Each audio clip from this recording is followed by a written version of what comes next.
This is Burnham Podcast from, we'll call it the bunker at Rancho de Tango, our brand new studio, episode 1. We got a practice episode in. Yeah, it kind of, we had an episode to give you. Yeah, it was there. I don't speak correctly. Well, there was an audio issue, is what we'll say. Not in Tango's control. They said, I speak from my chest. I say it with my chest too much. Talk with your chest. I say it with my chest, and their equipment don't know how to handle it. Yeah, it was, you're greater than the microphone. That's what you got going for you. I guess it's because every time I go, I can't hear anything. So whenever I go to anything and there's somebody with a mic, I'm like, put the mic closer to your face. Well, I'm kind of the opposite. I don't hear well, so I talk quieter because I'm afraid I'm talking too loud. So I go, but yeah. So anyway, here we are. We're good this time because we can watch now. We're up on this big monitor and we can see when our voice gets in the red. Right now, I just bumped it, but we're good. The speakers probably pop just a little, just a touch. But as long as it's not a consistent pop, I think we're good. Okay. But new place, new sounds, new lights, better lights. Being able to see us right now, I know we look better. Way better all around situation going on now. We are not in a 200-year-old building. The floor is not like creaking out from under us. Nah, there's more than one bathroom. It's awesome. Yeah. There's a couch over here. You guys can't see it. Maybe we'll show you around someday. Climate control, it works. Yeah, the air conditioning works. You can see it behind us over here. Yeah. As long as you can't hear it, that's good. Yeah, all around better situation. I guess if we try to wrap up that last one just as much as we can, what was the updates that we had given? We had to cancel the comedy show. Yeah, comedy show didn't happen. We had to do that. It just didn't work out the way it should have worked out. Was what it was. We plan on doing something in the future, but for now, we're going to kind of concentrate on getting this. Get our video project board section, area, department, whatever, going. And start trying to bring some more content aside from the podcast. Yeah, we're trying to branch out, and we talk about this openly. You know, it's not like we're hiding things from you guys until they pop out. We try to get out ahead of time a little bit on these. But, we're getting into some other video projects, and Destination Hometown for this year is underway. If you watched that last year, that's awesome. You know what I'm talking about. If not, go on to our YouTube or Rumble pages, accounts, either one, and find the playlist for Destination Hometown. Actually, it'll be Georgia Peach Ride Destination Hometown on those. But it's just Destination Hometown now because we're branching out into Alabama. Alabama, the land that Tom forgot. It's really kind of crazy. A different time zone. God bless them. It's really kind of crazy it took this long for you to go to Alabama, seeing how close we are. Well, it is, but the issue was the scooter. We always did this on the scooter, and I can't register the scooter in Georgia because it's 49 cc's, right? Yeah. It has to be registered in Alabama. How does that work? They have like an all-encompassing, what they call it, like a motorized scooter cycle. There's a term for it, I forget, but it's anything with two wheels that has a motor in Alabama has to be registered and tagged and all that good stuff. So we're leaving the scooter at home this time. What are you riding? Well, we've got a 2005. It's a 2005 Ford Mustang in fire red. Pretty much the exact model that we were using when we filmed a teeny tiny project way back in the day. I think Danny's first. My first video project, professional video project. 277. Oh, the film. Yeah. Yes. Yeah, we drove it. Not the same car, but we drove a 2005 Mustang in that movie. Yeah. We rented that car, and by the time we returned it, like the valves were rattling and all the tread was going off the tires, and they were roasted. Lost our deposit on it. Oh. It was. We only had it for like a month. Like it wasn't. Y'all kept it for a month? Yeah, we had it for it was a rental. Good long time. Some other things, yeah. Yeah, it was understood. It was a long-term rental when we got it. It was being used for something else, and we were like, hey, while we're making this movie, let's employ this Mustang. Right. And we dogged it out. But that's close to 20 years ago now, and we're not going to destroy this Mustang. That's pretty lightweight, though. Yeah. There's guys out there that are going to U-Haul and renting trucks and taking the 6.0s out of them and putting their 4.8s in them. Because a lot of the computers and stuff, it'll work the same. Wow. They'll never know. Wow. Never know. Like, Wow. people are getting engine swaps for $59.99. You know what I mean? Holy Well, I've smokes. seen people kidnap the tires off of them and stuff, and That's other things. Too. yeah, yeah. And that's wild. Didn't know about the engine swap. That's wild. That's Hey, probably- I do. Feel free to let us know. You're all in the red. Feel free to let us know if somebody gets in the red. You can I do keep it. not endorse ripping off U-Haul Do for not. engine swaps. Do okay? not. I'm just saying it has happened. I wasn't there, but it's on the It's been YouTube. documented. Yeah. I got to get rid of I my do not phone. endorse Can that you thing. catch this? Even with my laptop over here, it's enough of a distraction. Yeah. So with that all said, we're kind of catching you guys up on things that we talked about in our practice episode. We'll call it that now. Yeah, we're But, calling it that now. It yeah, wasn't supposed yeah. to be a practice episode. It wasn't, but here we are with a little bit of a serious topic. It needs to be talked about. It does, man, and I hate that we're here again, but we're talking about school shootings.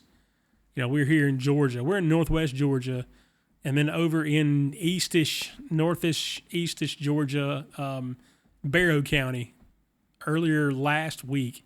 It's Monday, September 9th right A now. couple hours from us. Yeah, there was a school shooting, another school shooting, and since then, it has been absolute chaos in the public schools. Even locally. Yeah. With so we've got two school systems in our county that have both had lockdowns. Our city school system was locked down today. Yeah, and I don't know how I feel about it. I kind of have mixed emotions about it. I'd like to preface by saying you're probably going to hear some opinions coming from two conservatives. Oh, tonight 100%, yeah. That you don't hear from conservative-minded people, because I am not that far as to say we don't need to do something. Yeah. Oh, yeah. I'm not going to say we need to take them away from everybody, but something has to happen. There has to be, I don't know, more psychological evals going on for people or something. I don't know what that looks like. Yeah. But something's got to happen. Yeah, man. I don't know. It's easy to say the answer is to arm teachers. But I'm thinking, man, when I was a teacher, the last thing I wanted to do is have to carry a gun in the hallway. You know? I'm totally fine with any teacher that wants to carry. Yeah. Cool. But what about the ones that aren't comfortable with it? So we have to watch out for those people too. Yeah. Because I totally understand not everybody wants to carry a gun. Not everybody wants to do that. So Right, a lot of people are rather scared of them, or just for whatever reason they don't want them. And you have to respect those people too. Yeah. Yeah, you couldn't force somebody and say, you're a teacher, so you have to carry a gun. And to think about that, like, let's talk about that. Like, the words come out of our mouth, like, we should arm our teachers. Like, holy smokes, is this where we are? Well, it sounds like everything would slowly be becoming very what's the right word? Militarized? There you go. There we There's go. the Yeah. word. But we're talking about, like, we need to arm our teachers. Like, say that to yourself in the mirror a couple times. We need to protect our teachers. Yes. And our kids. We've definitely got to protect our kids. How come the Pope, he's supposed to know where he's going when he goes, he rides around in a bulletproof car? Yeah. Our presidents get bulletproof cars and all this kind of They stuff. wear a Kevlar suit. They wear Kevlar suits, Yeah. all this kind of stuff. But our children are just like, they make it. You know, I knew we had talked about homeschooling our kids for a while and kind of kicked around the idea and looked at our finances to see what we could do about which one of us was going to stay home or whatever. And we're getting ready to go to school one year to start back, and we're looking at back to school clothes, and I see ads for body armor, like an armor place that you can put in your kid's backpack and send them to school. I've seen a backpack that they wear that has the plates in the back, and Yeah. also they You can pull it over, and it's the and chest. It has plates in the front and the back. So- I don't want the children to have to do Well, that. that was my thing. I'm looking at that, and we're getting ready to send our kids back to school, and I'm looking at body armor for my kids. Like, I'm gonna buy body armor for them and go so I feel safe about them going back to school. along the same lines with the What's the teachers and next guns step? things. Arm the kids. Right, yeah. I send my son to school with an AR-15 so he can shoot back. It's so sad, man. Yeah. And nobody, I don't care what anybody says out there, nobody has the definitive answer here. No, there's not an answer. I'm going to tell you, you will never, ever, ever, ever get rid of all the firearms in America. It will not happen. I don't care how many laws you pass, whatever you do. And I ain't saying I'm out here hiding them or anything. I'm just saying, you know how it's crazy. I know a guy, Chris, and to your point here, I know a guy that has rifles in a sealed piece of PVC pipe floating in the bottom of his lake out behind his house. You know, I'm not going to live like so that. You're not getting his gun, right? He's going to have one. But there are people out there that have that. That's what I'm saying. And to your point, you're not going to, if we outlawed all guns tomorrow, there would still be guns. Somebody would still have them. Well, everybody makes the case of like Australia. The shootings have went down so much since they got rid of guns. Yeah, but the stabbings have went way up. Well, the shootings go down, and they were sticking people in re-education camps during COVID. You know, you don't want to get the shot? You can go live in this concentration camp. That seems like that's why we have guns. Be a repetition in history, doesn't it? Right. So a disarmed populace is a weak and powerless populace. So taking all the guns away, hiding all the guns, whatever, is not the answer. But what is the answer? I don't think it's arming teachers. I think there are some teachers you could arm, but like a standard uniform, blanket, arm all the teachers. I don't like that. Well, we've obviously had a culture and a world change in the last 20, 30 years, which is obvious. That's just what happens. It's been doing it since it started. The world changes every year. But until we acknowledge some of the differences that from what used to be to what is now. So funny, Kamala's thing is we can be unburdened by what was. Well, it seems like what was working a whole lot better. We were doing pretty than good, what right? is. Yeah. And I had made a post the other day on Facebook about this. I was born in 1980, so I was 11 years old, 1991.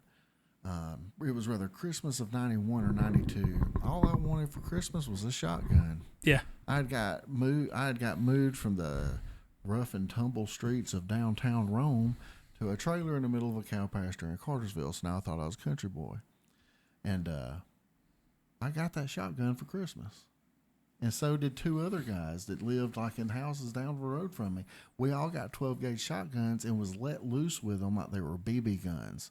Like we were allowed to run the countryside and just shoot random stuff. But we never destroyed anybody's property. Mm-hmm. We never shot anybody. And we used to get in fist fights, and we got our butts whooped sometimes. I know I did. And guess what I never did? I never went home and got my shotgun and went back and got my retaliation. Right. I just carried my butt whooping and went on with my day. Well, people our parents' age talk about pulling up the parking lot at school, and all the pickup trucks had gun racks with rifles and shotguns. We were in school. Yeah. I think it started changing as we were in school. Well, I was just looking just now. The Columbine massacre happened in 1999. So I graduated in 97. 2000 would have been if I'd have been there. Yeah, it'd have been 2000. Right. So along about the same time. Yeah. But that was the first one that everybody points to, and that's the one that we remember, like the first big school shooting. Like, okay, and it looks like maybe that's where things turned. I can't say there wasn't, school shootings before that, but that's the first one everybody remembers. Well, it's the big one, our first big one, I guess, because of the media and everything. Yeah. But we were getting into the internet and things like that at that point. Well, it was also because that was before 9/11 and all that. Right. It's the first big thing like that that's happened in America that I started hearing conspiracy stuff about shortly after it happened. Yeah. So it was like, that was like the thing that really introduced me to the whole conspiracy theory world was this. And it was because you started finding out all this stuff about FBI or CIA or whoever. They had known about activity. Yeah. Just like the Georgia thing. Yeah. The FBI. Yeah, the kid was known. The FBI had talked to the kid and the father a year ago. Yeah. About this, okay? And I don't even know how much that kid, because the neighbor across the street that lives across the street said that morning that the shooting happened was the first morning she ever saw that kid at that house. Yeah. She had seen the siblings. Well, and he all was that. new at the school, apparently. It was his second day at the school. Yeah. So, He had been going there 2 weeks, but it was his second day. yeah. I don't know how that maths. Yeah, I don't 100% know that situation. I do know that his mom lived in Fitzgerald, which is down in South Georgia.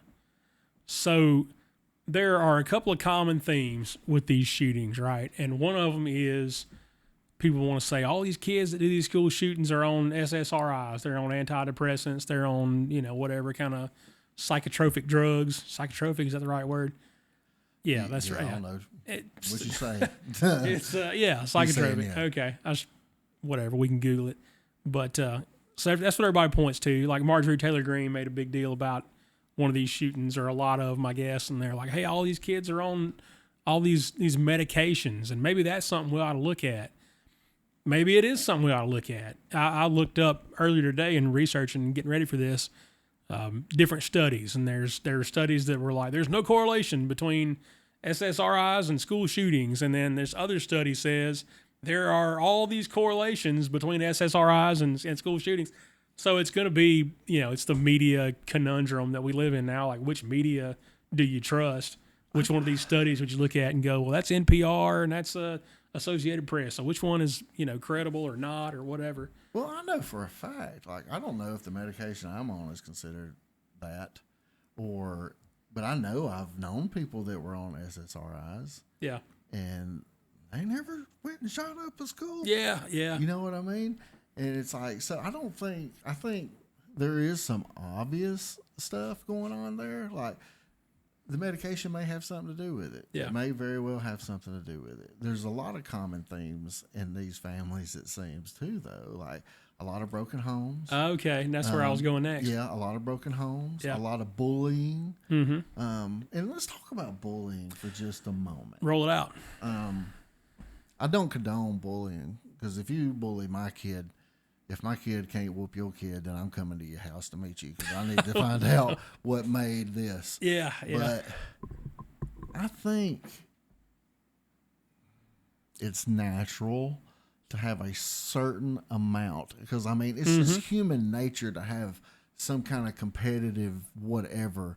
And if kids aren't taught how to channel that, that's when you get bullying. Right. You also get bullying when, like, the kids that made fun of the kids that ended up carrying out the Columbine thing, those kids that were making fun of those kids, they were probably getting beat at home too. Yeah. They were probably being mistreated or being abused in some way at home too.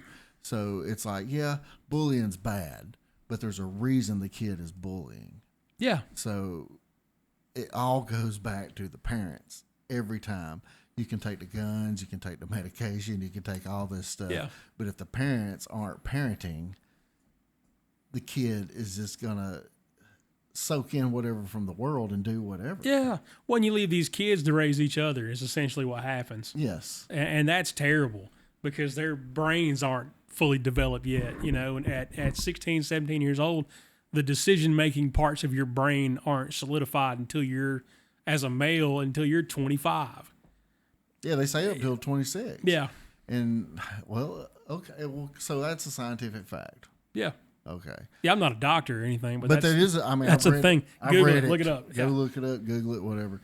Up until 25, 26, your brain is still developing how it's going to work for the rest of your life. Right. So any trauma or anything that happens before that, I only learned this because I started learning why I behave the way I behave sometimes. Yeah. And looking back at all that stuff. And it's like, man, before the age of 26, I went through a lot of trauma. Yeah. And a lot of abuse. So maybe that's why I think this, that, and the other. Well, these kids, they haven't even got a chance to really even start coping with the real things of life. Yeah. Yeah. And they're so caught up in the bullying thing or what the other students are thinking about them. And what it is, it's a kid that's really wanting to fit in, wants to fit in. Yeah. But for whatever reason, it's like the herd thing. They kind of push the weak to the back of the pack so the wolves can pick them off. Well, then when they do that, they just turn them into the wolves. Yeah, they just become wolves. Yeah. Yeah. But there are definite patterns there, and you can look at these kids and see. You got to do some digging, but you can see patterns, and maybe it's these drugs, and maybe it's bullying. I don't care how bad you get bullied, though. Like, don't bring a gun to school and shoot a bunch of people that didn't have anything to do with it. That's a different thing. Yeah. But it is. I'll go on. I'll elaborate on that and say the bullying that we're seeing now is next level stuff. It is, because it's internet. Yeah. And it's 24 hours. You know, back when we were in school, they only had access to us for 7-8 hours a day while we were at school. You wake up now and you got 32 notifications, and some of them say, hey, you should just kill yourself. Like, that's what your 12-year-old daughter's waking up to. Man, you know what I mean? And I thought that my generation was the last, like, ruthless gangsta generation. And I'm all like, these new kids actually have the stones to tell somebody, go kill yourself. Yeah. How nasty of a heart do you have to say that to anybody? It's a different thing, though, because we would meet at the flagpole after school and fight. These kids they're not about that, but they'll text you or send you something on Instagram and say, hey, you know, nobody loves you. And they're going to beat you up with their popularity. Right. So it's just a different thing. And it might be, because we could fight it out and be buddies. But it might be more ruthless. One of my best friends in life to this day is a guy that got in a fight with my best friend the week before we started high school. Yeah, yeah. And he ended up being best friends with all of us, even the one he got in a fight with. Yeah. And I'm like, that's how dudes operate. That's how our generation operated anyway. Yeah. Well, you just took care of it, and then you were done, and you didn't go get your shotgun, and you didn't need to tell somebody to kill themselves. I got sucker punched a few times in high school. And and I was a fat guy, so I wasn't chasing nobody. They sucker punched me. They ran away. I ended up seeing them in school, and they come up, hey, man. And I'm like, I didn't get to you the other day. We're not going to fight about it now. Yeah. You know what I mean? Yeah. And I'm like, and I was a fighter. I wasn't afraid to fight. It's just, okay, I ain't really even mad about it now. So why would I even be worried about it anymore? Yeah, I don't know. It's a different time. I don't feel like there are any real repercussions. It used to be that if you ran your mouth enough, you were going to have to face the consequences. And now there's not. You just hit send, and if it gets heavy, you just turn your phone off. That's the popular meme, right? Is everybody's just got too comfortable talking without getting hit in the mouth? Yeah. Yeah, yeah. Because that would happen. Yeah. That would happen a lot. I remember a lot of people getting whopped upside the head a couple of times. Nobody ever got in jail. Nobody ever came back with a gun. But that person respected that other person going forward and knew what line not to step over. Right. And if you don't draw these lines and make people stay on that side of the line, well, then you end up with what we have now. Yeah. These kids have no value for human life. Don't blame it on the video games either, because I grew up playing all the worst games. I grew up watching all the worst stuff, and I didn't do it. It's not what comes in, it's what comes out. You know what I mean? And it's the parenting. And it's all, I really don't even know if that's 100% of it either, because I didn't have the greatest parents. Yeah, and I don't think you can't say 100%, like this is what the cause is. But when you look at these kids that come to school and shoot the place up, almost without exception, they have one parent at home. And almost without exception, their one parent is mom. They don't have dad in their life, man. And it's hard. It's a big deal to not have both your parents.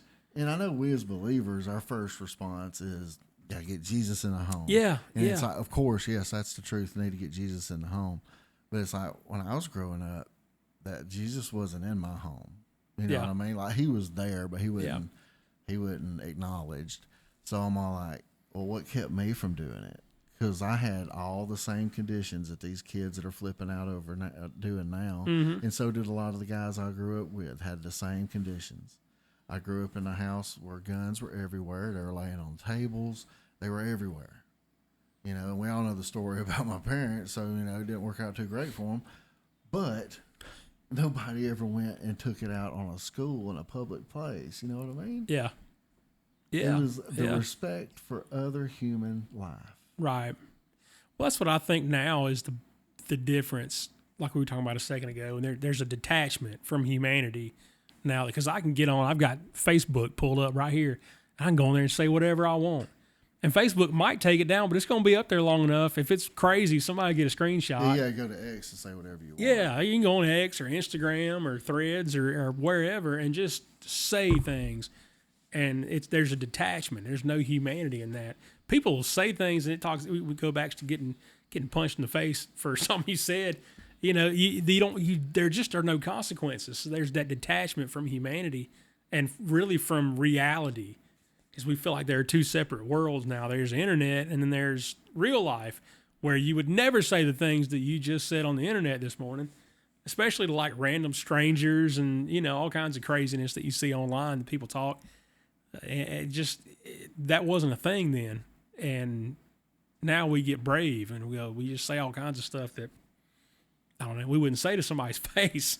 I've been guilty of it too. Yeah. I talk smack on the internet, especially on the TikTok. But it's all in humor there. You know what I mean? Yeah. Well, then there's a way to do it, and there's just some of that is natural. We tell jokes. Yeah, and they nothing ever been any better than a good your mama joke. Yeah. You know what I mean? Like, that's just the way it is, and you get mad about it, but then you tell a better joke and you get over it and you move on. So why do you think the kids now are so sensitive? I think it's the 24/7 access that they have to each other.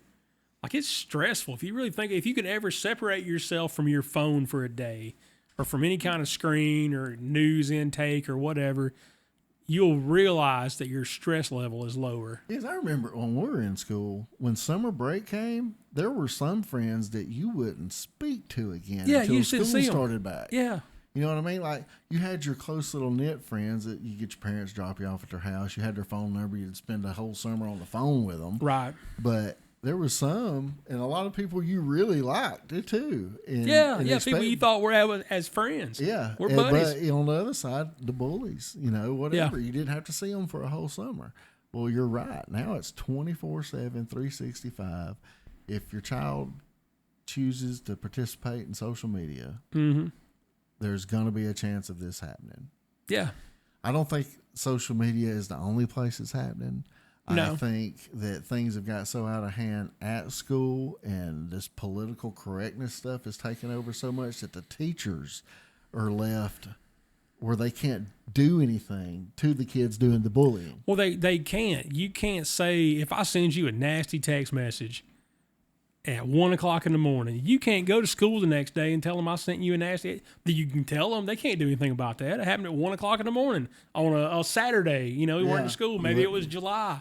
Well, we can't do anything about that. What can we do? So they have to be on school grounds when it happens? Yeah, I mean, basically. I don't know. I guess you could say, I'm going to beat you up at school tomorrow. Like, maybe that's an issue then. Yeah. But just for me to be like, hey, I hate your guts, and I think you're stupid, and I think you should go kill yourself, and whatever. Like, they can't do anything about that at school. Maybe they can and say, hey, you know, don't do that again, but it's not like school punishment. You'd have to prove it was related to school and whatever. Yeah, I don't know how that works now. Yeah. When we were growing up, you got in your fight, you got 3 days of ISS. Right. OSS if it was like your second or third fight that year. Yeah. But it would be 3 days, either or. Yeah. And then you'd come back to school, and you and dude would have your black eyes and be like, what's up? And then it'd just be done. Yeah, it's just over with. But yeah, it never ends now. There's not a break. There are no weekends. There's no summer. And the worst part is there's maybe 6 of you going after this one kid. So then now everybody's got time, you know, everybody's got a minute or two here and there to send a hateful text message. So you're getting it all day long. And if you're this kid that's getting bullied, then it just never ends. I don't think it's going to be, how realistic is the thinking of, well, I'll just keep my child off social media? You can do it, and we probably should, but like, I know not just myself, but I know other people I have, but also our kids got phones that we don't know about. You know, where'd you get this phone? Oh, I got it from so-and-so. Okay. My daughter has a phone. We monitor, have Yeah. to okay all the apps and stuff like that. And she's not on Facebook or anything. God bless her, man. But I still worry about that too, though, because, her and her little friends, they all text. Yeah. And, we can see the text. Right. You know, so if anything ever did happen or was said, we'd be able to see it. But like you said, my thinking of it is, if you try to keep your child completely away from it, well, eventually one day they're going to grow up. Yeah. They're going to leave. And then they're going to make their own decisions. And then they have never had any access to this thing. And now they're going to get it. And they're probably going to go overboard with it. I remember when AOL was a thing, and we all got AOL. Yeah, in the and chat we were rooms. just crazy in chat rooms and being so online cool. at 4:00 in the morning looking up whatever.com. Talking to people on the other side of the planet about cars and stuff. Yeah, it was great. I remember I had AOL buddies in every time zone in the world, and I thought that was a cool thing. So if I woke up in the middle of the night, I want to talk to my buddy in New Zealand right now, and because he's on, I can see his little things lit up. But it was bad though, because if you wanted to try to sneak and get on in the middle of the night,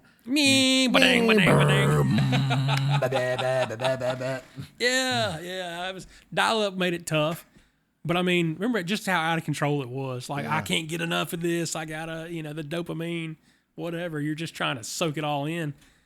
But now it's so much easier than that. They don't have to go into the living room where the computer is anymore. It's in their pocket. Yeah. And maybe you don't even know about it. But it's that. But the exposure and the access that comes back to parenting too. Your kid's got a phone. Well, you take her phone away from her sometimes and go through her text messages and go, hey, well, who's this kid and what's she talking about when she says this or whatever. That's people talk about that with homeschooling. Well, how you're sheltering your kids and they're never going to be exposed. Well, that's our job, to expose them to things at a level where we're comfortable with and at a pace that we're comfortable with. I don't know how I feel about that comment, even though, because I've said it too. Because my daughter goes to a private school. Yeah. And we're thinking, here in the next year or so, putting her in a public school. I know, but it has been topic of conversation, and it's almost like when people say, "Well, you're protecting them from this." Well, that's my job. Yeah. First of all, 100%. It's my job to protect them from that. So it's almost like you're telling me, well, eventually everything is just going to be a big crap basket. So you might as well go ahead and get her feet wet in the crap now. Yeah, let's not and do I'm that. all like, man, I'm really just trying to keep her innocence intact as long as I can. Yeah. And when the innocence of children aren't protected, we're already losing. Yeah. We're already not doing our job. Well, what are we doing? Yeah, like I'll just go ahead and, I don't know, give her Ebola and so she can learn how to survive. Like, what are we doing? No, absolutely protect your kids. That's number one. It kind of goes back to we were talking about buying body armor for our kids. Like, well, what's the better way to protect them than to buy them body armor? It's just to keep them at home. I'm going to pull up my post real quick. Do it. When it comes to the importance of taking care of our children, let's just talk about what our government has done with our money over the last couple of years. Oh, man. That's going to make me sick. Because it ain't take care of the kids at school. Yeah, no, it's not. I got to find the post here. Okay, so America has sent Ukraine about $55 billion. A handheld security metal detector costs anywhere between $30 and $1,000. Let's just say $100 because you can get them on Amazon for that or whatever. There are 95,952 public schools in America, not counting private schools. At $100 each, that's roughly $9.5 million. So we've sent enough money overseas to put a metal detector in every public school roughly 5,789 times over. So in reality, we could have got them really nice walk-through detectors. Not to mention, some schools already have metal detectors. I'll finish the post. It says, yes, I'm a Second Amendment advocate, but we got to see what's really going on here. Rather than a big they're going to try to keep us in fear, and that's how they're going to try to drive the getting rid of the gun thing. Yeah. They want you to live in fear. I want the money that they are taking. What's the word? what's the word? Extorting from us every paycheck. I want you to take a bigger piece of that to protect our children, that is our future and our country, instead of sending $55 billion over to another country. Now, look, I have Jesus' heart for everybody. I want everybody to be good, but we have to get our own house in order before we can go get our neighbor's house in order. Yeah, no, that's 100% true. And that's on multiple levels. Like, you can look at the government and say that about our country, and you look at us as parents and say that about our actual households. And it functions on both levels there. We've got to get our own house in order, whatever that looks like for us. How many nuclear weapons do we have that cost several $1 million a piece? All of them. I don't know. A bunch? Yeah. So if we made 3 or 4 less of them, we could have more security in every school in America. 3 or 4 less bombs. Go. I mean, there's not. I don't know how many schools we've already got the biggest military on the planet. Yeah. All you got to do is shut down the assembly line on the bombs for a couple of days. Yeah, for a day or so. Just cut back a little bit, not get rid of them. Keep the kids safe. Yeah, yeah. Well, you look at the ways that money is spent, and what is it spent on, and we can get into splitting hairs about where the money comes from and where it goes. But like every high school in our county just got a new artificial turf football field. You know, God bless them. They bring the money in with tickets and all those things. But from what I hear, our city school, Rome, has good metal detectors. They do. They had them in 1993 when I went to school there. I never saw one, but I'll take that. There was a couple times, first day of school here and there. Let's look at that too, man. I mean, it's when I don't know, where are these shooters coming into the school at? Are they coming in through the main lobby where the metal detectors are, or are they coming in through some side door that gets left open? I don't know. How many doors are there? Yeah. Do we want to put a penitentiary style chain link fence around every school and just make it completely institutionalized? Is that what we want? That's not what I want. No. That's not what he wants me to be louder. No. Are you being facetious? Be louder. I cannot. He turned you way down before the episode. He just turned you down. Too loud, and I make the speakers crack. I hope you got everything I said, because I'm not going to remember it. You've been on. I don't even know where I was going with what I just said, because now I'm been a little softer today, so it's like it's coming across a lot softer than Danny. Normally you overpower him. Today you're under him. So I'm like Mr. Rogers. No, you're doing great. You're going to put your sweater on and change your shoes. And hi. You want to be my friend? No, you were talking about, I don't know, institutionalizing the institution. Yeah. Do we want to turn all the schools into mini prisons? I don't want that. Well, that's kind of what we were talking about earlier, when you arm the teachers and put a fence up. Pause on that. In our county, we have schools that were modeled for prisons. Yeah, all the middle schools, at least all the middle schools in our county are prisons. They're prisons. They're those, like, I don't know, what do you call that? With they have like spokes. A central hub with, and then they have wings off of them where you can stand in one spot and see down every hallway. That's a prison. Yeah. Ye old school right down the road. Johnson or Model? Say which one? Don't give our location away here at the new. Rome High School's right down the road too. Yeah, no, you could point to any of these schools. Yeah. I know for a fact every middle school in the county is built with that design. Yeah. So I mean, it's already been implemented. Yeah. That way, but it also, I feel that works against you, because that kind of gives, if there was to be a bad actor, a centralized point. Yeah. So you've now. Well, that's the deal, right? My daughter was talking about this earlier. She was like, you go to school and there's a threat and you lock everything down. Well, where's the threat? Well, like, it's in there with you, you know? So like, let's get out of here. Whatever door or window it takes. She's like, I'm not waiting on my teacher to open the door and go down the hall in a line. Like, I'm beelining out the window. Yeah. I mean, it would be cool if you hit a button and steel shutters came down over everything. Yeah. Right. And you could actually lock down. But then again, that's pretty jellish. But if it kept me alive, let's be jealous. You know, yeah, as far as protection goes, we had a line. My last full year in public education, we put lines on the floor So the door to a classroom is over on one side of this square.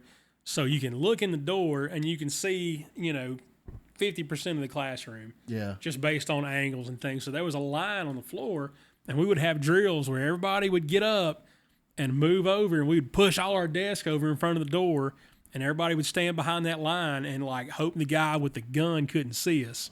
And he would just go to the next class where he couldn't see anybody there. Well, here's the thing. The shooters go to these schools.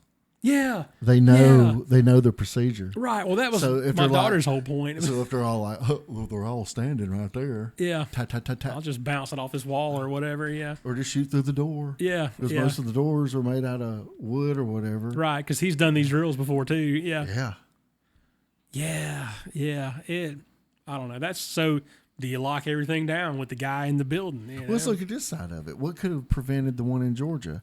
I don't know, a year ago when they went and talked to him. When the FBI knocked on his door, yeah. Why didn't anything happen then? Well, that's a recurring theme too. This is a real common theme here. All these guys, the FBI, they were known to local police or to the FBI or to whoever. Yeah, I mean, you mean to tell me that the FBI can catch you for using a stolen credit card or whatever, right? But catch your burner phone. They don't know about all these kids that are talking all this trash. Yeah. Which brings me to the thing that happened in Rome the other day, where they knew about a threat for an hour before they let them know. Dicey. The school officials knew of a threat. There was a threat made on social media, and it was almost an hour before they notified law enforcement. It says Rome City schools waited nearly 1 hour to notify 911 of possible threat. The teen that made the threat did get arrested. Yeah, they eventually went to the kid's house and just picked him up. But ever since then, our school system here has been this on edge. Like you said, we've been on lockdown today even. Yeah. Because there seems to be more and more of these threats happening. Well, you're getting into the copycat stuff now, and kids whose decision-making parts of their brains hadn't developed yet know, if I call in this threat, I get a day out of school. I get a day out of school. I won't have to take that test, whatever. And that's where their level of thinking is. Never mind, you've committed a felony, and it's going to change the rest of your life. I remember somebody pulling the fire alarm when we were in high school. Yeah, same kind of thing. But that only got us outside for 20 minutes. Yeah. We didn't get to go home. They looked around and was like, okay, the building is not in fact on fire. All Let's go that back did inside. was interrupt my third period nap. Right. But yeah, that's how it is though. You go, with a bomb or a shooter, the building's on fire or it's not. Right, we can determine that pretty quick. By the time we all get out the door, they already know. And we turn around and there's no smoke. I'm like, the place is not on fire. Go back in there and finish the movie or whatever. But with a shooter or a bomb threat, well, now you got to search lockers and all kinds. So it's an all day thing. Yeah. But it's become impossible to have school. These schools around here, man, they're locking down. There's something every single day. There's a threat or a hoax of a threat. There's a bunch of hoaxes going around. And what's that stress doing long term to our children? Oh, man. Trauma wise. Is that you I'm kicking over? Yeah, you're fine. My bad. But that trauma is going to have long term effects on our kids. Over and over It's and over going to be again. like PTSD situation type stuff Yeah. for these children that are just trying to learn. Well, which day is it going to happen to us? We've been locked down 15 times, but when is the real one? You know what I mean? When's it? Is this it? No, this is not it. Yeah. You can't live with that level of stress, especially at their age. But at the same time, it's hard not to, seeing how common it seems to be becoming. Yeah. So it's always on this little back burner of your mind. Anytime my child is away from me, it's right here. Yeah. It's okay, what's going on? Where do they have her? Who there can protect them? Right. And that's just, man, it's just sad that that's a feeling we have to have now. Well, that's my sentiment. I guess the whole thing is that we're thinking about body armor for the kids and arming the teachers and building fences and things. And we're man, what is it? What are we doing? That's supposed to be, our kids are supposed to be creative and imaginative and all these things. And we want to stuff them in this box to protect them. But at the same time, we're stifling all their individuality and creativity. And yeah, I mean, You don't want your children to be taught by drill instructors, do you? No, you don't. You don't. You want teachers that want to be there and want to do the job and are love the passionate kids. about what they're doing. Yeah. And how do you get those kind of teachers? Well, the parents have to parent a child that is coachable. Man. That is coachable and is eager to learn as well. Yeah. And values other people's time and all this. And I just can't make sense because I'm sitting here while we're talking and I'm thinking, what makes a kid care that much about what people say about them that they're just like, okay, I can't take this no more. I got to come do this horrible thing. Yeah. And I'm like, dude, I grew up dirt poor and I know I'm guilty of doing some bullying of my own. Yeah. But I got bullied a pretty good bit. And just doing that wasn't something... I just don't understand how you get to that. These kids just want to be heard. They just need to be connecting to somebody. And when there's nobody at home to connect to, and then you're going out to the world, and the world's like, we don't want you either. Right. That's how they're getting there. Yeah. Yeah. Again, it's just a long-term thing, I think, where it's beaten into your head over and over and over again.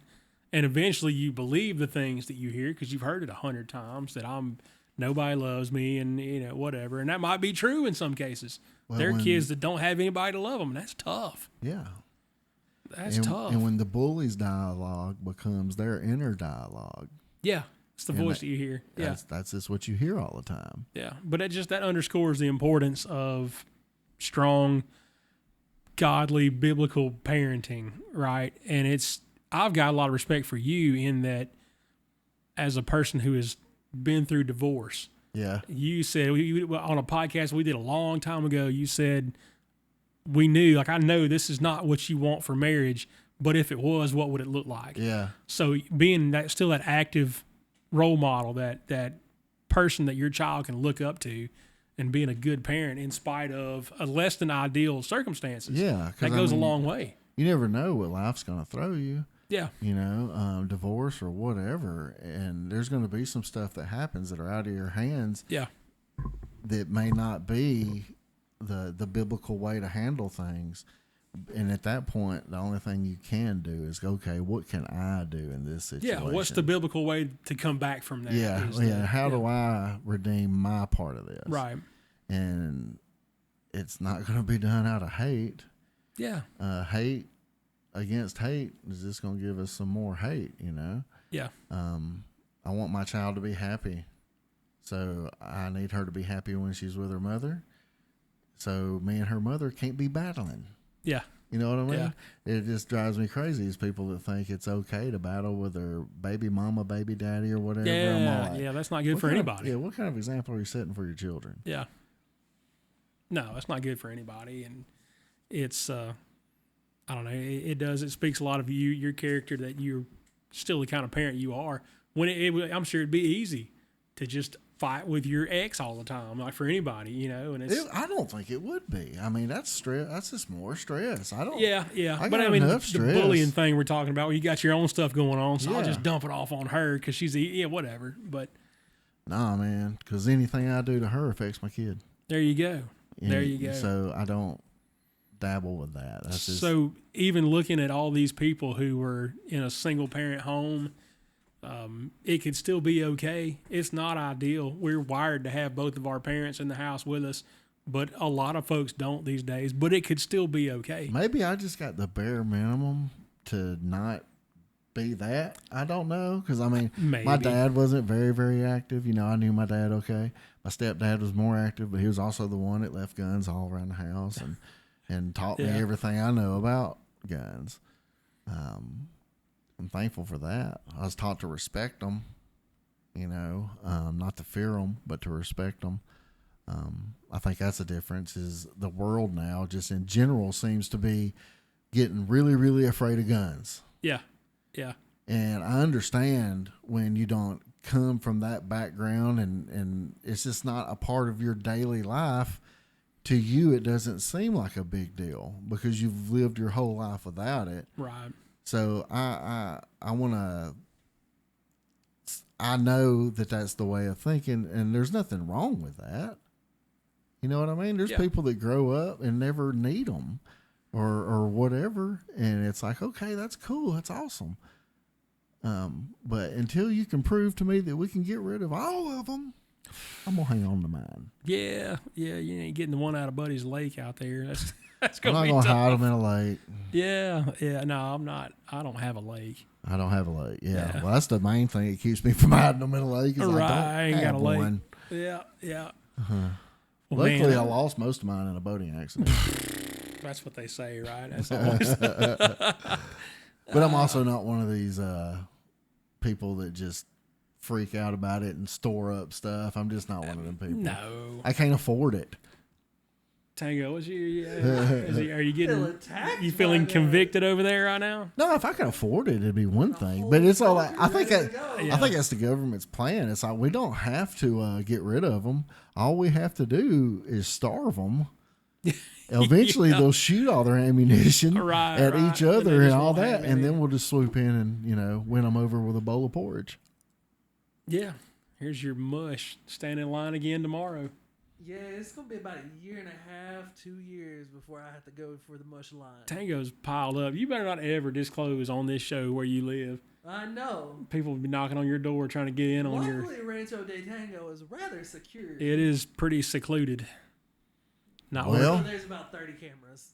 that's sitting around true. property. That's true. Well, That's why I was when doing the donuts collapse out happens, front. you'll still be getting podcasts from right here. 'Cause There you this is go. where I'm when, gonna be. when the apocalypse goes down, we'll be live right This here. is where I'll be right here. Oh man, we're Me about and to. Me and my family call dibs on 1 bedroom and 2 hours in a hot tub a day. There you go. Ryan, We'll Oh, all share. man. We'll all share a bedroom. We just need some hot tub There time. you go. Well, man, we're about to jump the shark right here, so I think we're gonna wrap it up. Jumping the shark. Jumping the shark. Look that up. You don't know what jumping the people don't know what jump the shark means. How these long days. did we get? Because Oh, we're right at an hour, 57 minutes up there. yeah, see, Plenty of nice time. figure in time up top. Yeah, we can see it. We know how loud we've been the whole time. Hopefully, Nice. we've been informative and entertaining, and maybe you've learned something from this episode. That's always the goal. we have to learn to have a conversation Yeah, we without gotta cutting each other off. talk about the hard stuff. And I'm just going to tell you, if you're far right and you're like, oh, we can't do anything about anything, it just has to be what it is, you're wrong. Yeah, And Yeah. if you're on the far left and you're like, well, we got to get rid of every guns, you're delusional. yeah.